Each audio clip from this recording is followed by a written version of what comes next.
मौत से जूझते 2.5 साल के मासूम के लिए एक डॉक्टर बीच रहा फरिश्ता बनकर आया। मासूम दिव्यम के गले में टॉफी फंसने से सांस थम सी गई थी। वो बेसुध हो गया था।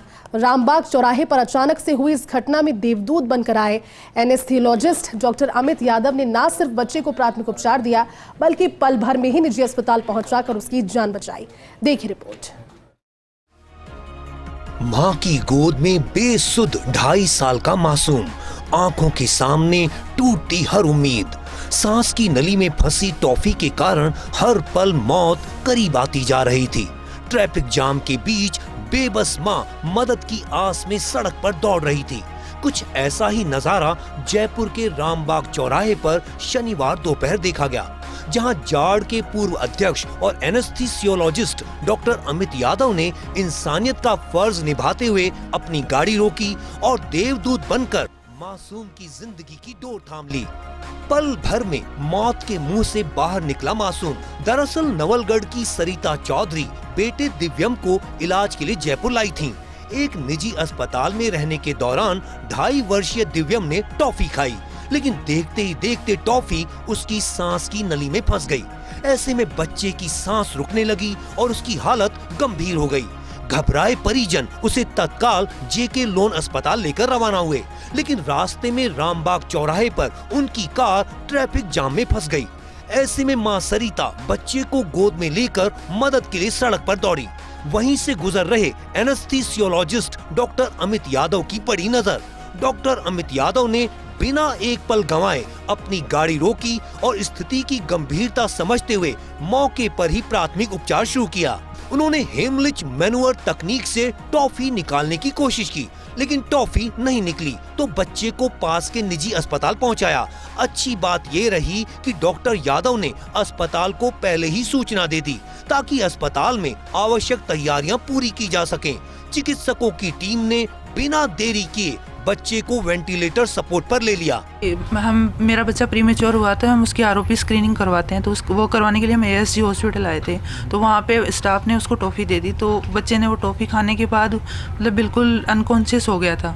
तो हम उसको लेके जा रहे थे, जेके लोन एडवाइस किया गया था हमें, तो हम वहाँ जा रहे थे, लेकिन बच्चे की नॉर्मल कंडीशन नहीं थी, बहुत ज़्यादा सीरियस था, सांस वगैरह नहीं आ रहे थे, मुँह में झाग आ गए थे। रामबाग सर्किल के पास जब बत्ती रेड हो गई थी तो वहाँ पे मुझे लगा कि अभी बच्चे जिस कंडीशन में बच्चा था, मुझे लगा कि ऐसे तो हम हॉस्पिटल तक नहीं पहुंच पाएंगे।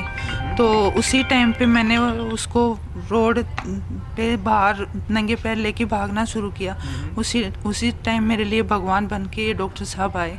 गाड़ी में बिठा रहा था तो मैंने दिमाग में ऐसा आया कि बच्चा अभी पूरी तरीके से बेहोश नहीं हुआ है, इसका मतलब सीपीआर की नीड नहीं है उसको, लेकिन बच्चा सेमी कॉन्शियस है, थोड़ा फाइट कर रहा है, बच्चे में जान है, तो कुछ ना कुछ ऐसा इवेंट हुआ होगा जिसकी वजह से ये इंसिडेंट हुआ। तो मेरे दिमाग में सडनली एक क्वेश्चन आया। मैंने इनकी मदर से पूछा कि बच्चे ने अभी थोड़ी देर पहले कुछ खाया है क्या?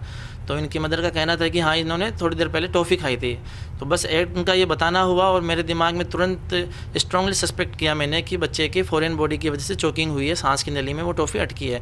तो मैंने हॉस्पिटल ले जाने से पहले ही, क्योंकि वो बहुत क्रिटिकल टाइम होता है जो विदिन मिनट्स का खेल होता है, उस टाइम समय अवधि के दौरान मैंने वहीं पे ऑन द रोड ही जो चोकिंग के लिए जो मैन्योर किया जाता है, हेमलिक मैन्योर बोलते हैं, उसमें वो वहीं पे मैंने चालू किया। घटना की जानकारी मिलते ही संतोखबाद दुर्लभ जी अस्पताल की पीडियाट्रिक सर्जन डॉक्टर सुनीता ओझा, एनेस्थीसिया विभाग के एचओडी डॉक्टर आदेश स्वामी और डॉक्टर आशीष शाह की टीम भी एक्टिव मोड में दिखी।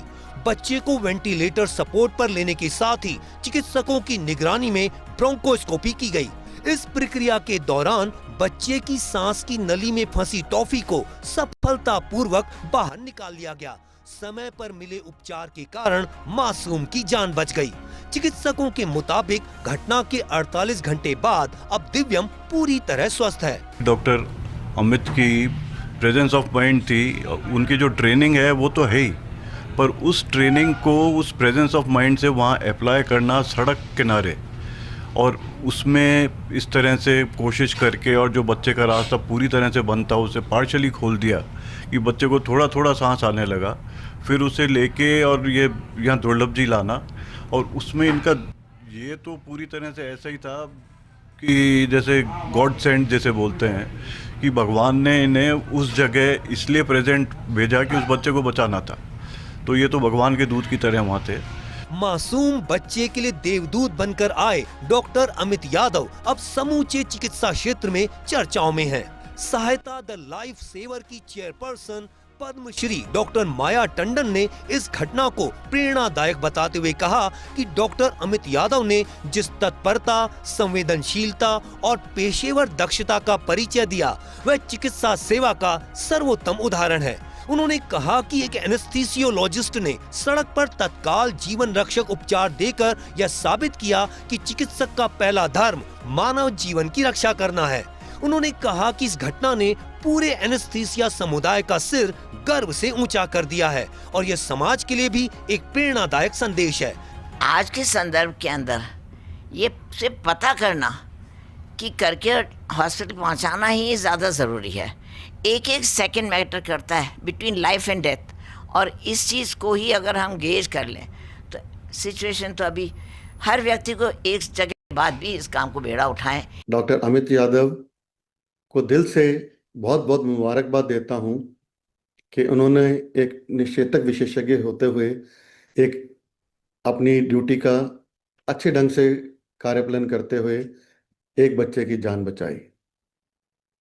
एनेस्थीसियोलॉजिस्ट, जिन्हें निश्चेतना विशेषज्ञ भी कहते हैं, उनका कार्य ही जीवन का रक्षा करना है। जाको राखे साइयां मार सके ना कोई।